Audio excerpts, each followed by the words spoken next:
Pandemi ternyata tidak hanya berdampak pada kesehatan dan ekonomi. Belakangan pandemi menjadi momok yang menakutkan bagi pemerintah berkuasa. Yang terbaru adalah pemerintah Brazil didemo oleh rakyatnya karena dianggap gagal dalam penanganan pandemi. Kegamangan ini barangkali juga jadi ketakutan tersendiri bagi pemangku kepentingan di dalam negeri. Oleh sebab itu, dibutuhkan tumbal untuk mengalihkan kegagalan pemerintah berkuasa. Siapa tumbalnya?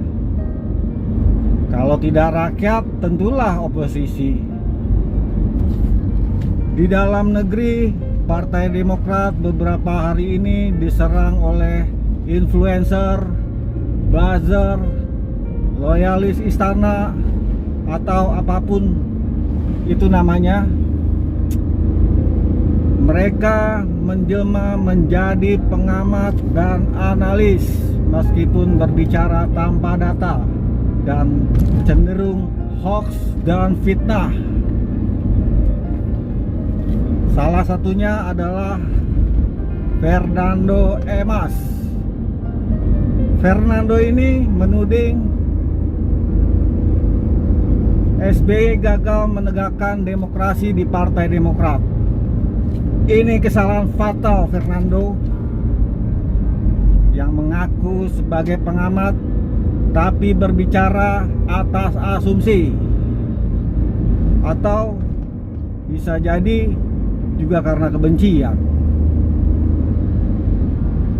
sehingga mengaburkan fakta-fakta sebenarnya.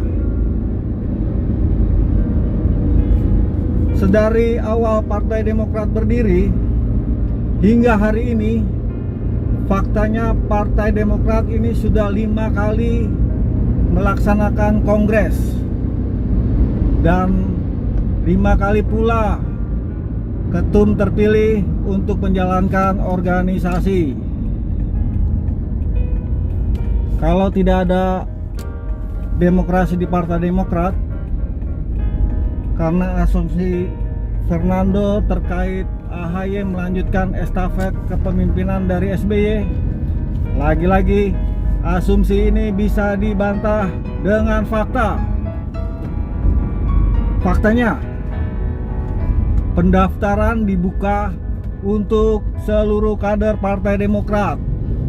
Semua mempunyai hak dan kesempatan yang sama untuk memimpin Partai Demokrat.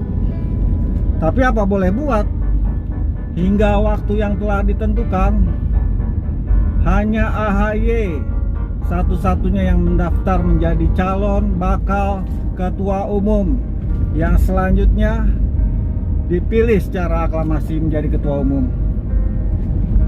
Lalu di mana letak tidak demokratisnya? Menariknya lagi, dari penelusuran, entah kenapa Fernando Emas ini suka sekali mendukung KSP Muldoko. Dia salah satu yang katanya sebagai pengamat yang mendukung kelompok KLB Deli Serdang CS yang menggugat Partai Demokrat di PT UN. Fernando juga membela Muldoko terkait tudingan ICW baru-baru ini. Fernando berpendapat dalam membagikan ivermectin secara gratis kepada masyarakat untuk membantu pemerintah mengatasi pandemi COVID-19. Dan katanya lagi, Muldoko bekerja atas nama kemanusiaan. Disinilah bukti Fernando adalah pengamat karbitan. Ivermectin merupakan obat yang masuk golongan obat keras menurut BPOM.